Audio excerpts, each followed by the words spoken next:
ভাই cash out হবে নগদে 14000 নগদে 25 জানুয়ারি রাত 8টা ঢাকা বিশ্ববিদ্যালয়ের সূর্য সেন হলের ডিজিটাল মানি এক্সচেঞ্জের দোকান থেকে টাকা তুলছেন 2024-25 শিক্ষাবর্ষের কমিউনিকেশন ডিসঅর্ডার বিভাগের শিক্ষার্থী ও ছাত্রদল কর্মী আরিফ ফয়সাল। সিসিটিভি ফুটেজে এই লেনদেনটিকে স্বাভাবিক মনে হলেও অভিযোগ উঠেছে তিনি দোকান থেকে তুলছেন ছিনতাইয়ের টাকা। স্ট্যামফোর্ড বিশ্ববিদ্যালয়ের আইন বিভাগের শিক্ষার্থী মাহি ইসলাম সহ 4 শিক্ষার্থী ঘুরতে গিয়েছিলেন সোহরাওয়ার্দী উদ্যানে। অভিযোগ, সেখানে তাদেরকে ধারালো চাকু ঠেকিয়ে 15,000 টাকা নিয়ে নেন আরিফ ফয়সাল ও তার সহযোগীরা। অভিযুক্ত আরিফ ফয়সাল জসিমউদ্দিন হল শাখা ছাত্রদল কর্মী। শুধু নগদ টাকা নয়, ভুক্তভোগীদের মোবাইল ফোন ঘেটে একজনের ফোনে দেখতে পান নগদ অ্যাপসে 15,000 টাকা রয়েছে। অভিযুক্ত ও তার সহযোগীদের কারো নগদ অ্যাকাউন্ট না থাকায় আরিফ চলে যান সূর্য সেন হলের দোকানে। সেখান থেকে 15,000 টাকা উত্তোলন করেন আরিফ। সূর্য সেন হলের দোকানের সে সময়ের লেনদেনের তথ্য বলছে, ছিনতাইয়ের সময় স্ট্যামফোর্ড বিশ্ববিদ্যালয়ের মাহির নাম্বার থেকে পাঠানো 15,000 টাকা নগদ এজেন্ট অ্যাকাউন্ট থেকে তুলে নিয়েছেন অভিযুক্ত ছাত্রদল কর্মী। সিসিটিভি ফুটেজে ধরা পড়েছে এই ঘটনা। তবে শুধু টাকা ছিনতাই নয়, ঘটনার সময় এক শিক্ষার্থীকে ছুরিকাঘাতে আহত এবং বাকি 3 জনকে লাঠি দিয়ে মারধর করারও অভিযোগ রয়েছে। ছিনতাইয়ের ঘটনা গণমাধ্যমেও জানান ভুক্তভোগীরা। ক্যাম্পাস থেকে আমরা এইদিকে উদ্যানের দিকে হাঁটতে হাঁটতে রমনায় আসছি। প্রথমে রমনা থেকে আমরা উদ্যানের মধ্যে ঢুকছি। ঢোকার পর আমরা হাঁটাহাঁটি করার পর আমরা বের হয়ে যাব আপনাদের ওই যে পিছনে রমনা গেট যেটা, ওই দিক দিয়ে বেরোর সময় আমরা হাসাহাসি করে যাচ্ছিলাম। এই মুহূর্তে আমাদের ডাক দেয়। ওরা ডাক দেওয়ার পর বলে যে তোমরা কোন ইউনিভার্সিটিতে পড়ো? তখন আমরা বললাম আমরা স্ট্যামফোর্ড ইউনিভার্সিটি। আমার বন্ধু বলে যে আমরা স্ট্যামফোর্ড ইউনিভার্সিটি ল ডিপার্টমেন্টে পড়াশোনা করি। এর মাঝে ওরা বলে কি বসে বিভিন্ন ধরনের কথাবার্তা বলতে বলতে আমার কাছে হিট করা শুরু করে দেয়।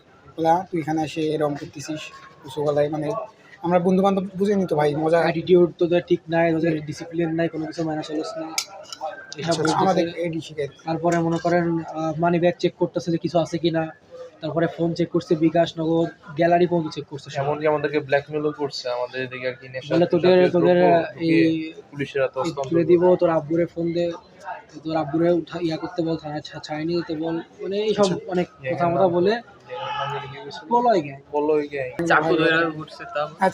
ছুরি বের করে ছুরি স্টেপ দেয় আর এই জায়গায় আমার হিট করে এই যে গাছ থেকে ডাল দিকে। ভুক্তভোগীরা জানান, শুরুতে ছিনতাইকারী 2 জন থাকলেও পরে তা বেড়ে 7 জনে দাঁড়ায়। এর মধ্যে 3 জন সরাসরি নির্যাতনে অংশ নেন। লেনদেন রেকর্ডের সূত্র ধরে ভুক্তভোগীরা পরবর্তীতে তাদের ফোন থেকে নগদে জোরপূর্বক ক্যাশ আউট করা এজেন্ট নম্বরে কল দিলে তারা জানতে পারেন নম্বরটি ঢাকা বিশ্ববিদ্যালয়ের সূর্য সেন হলের দোকানের এজেন্ট নম্বর।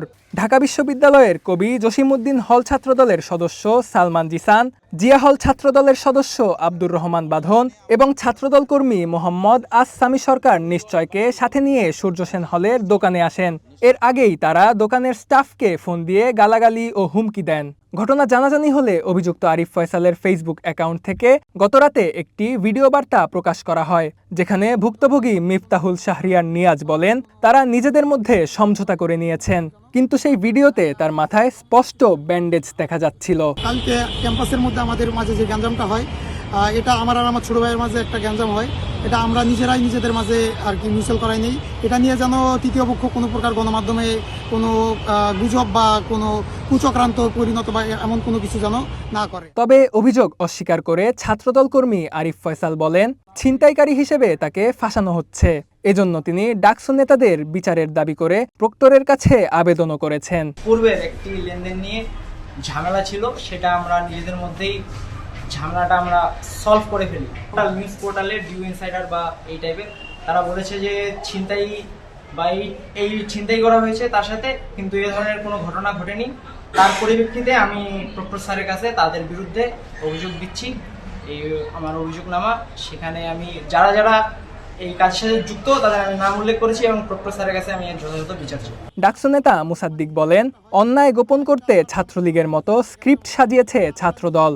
ভয় দেখিয়ে ভুক্তভোগীদের দিয়ে দেয়ানো হয়েছে ভিডিও বার্তা। ছাত্রলীগের সময় আগে যখন গেস্ট রুমে শিক্ষার্থীদেরকে নির্যাতন করা হতো, সেন্সলেস করে ফেলা হতো, মেরে পিটিয়ে, এরপরে আমরা কিছুক্ষণ পরে দেখতে পারতাম যে সেই স্টেটমেন্ট দিয়েছে যে এই ঘটনা বন্ধুদের মধ্যে ভুল বোঝাবুঝির কারণে ঘটেছে বা এমনি অসুস্থ ছিল যে এই ধরনের ঘটনা ঘটেছে।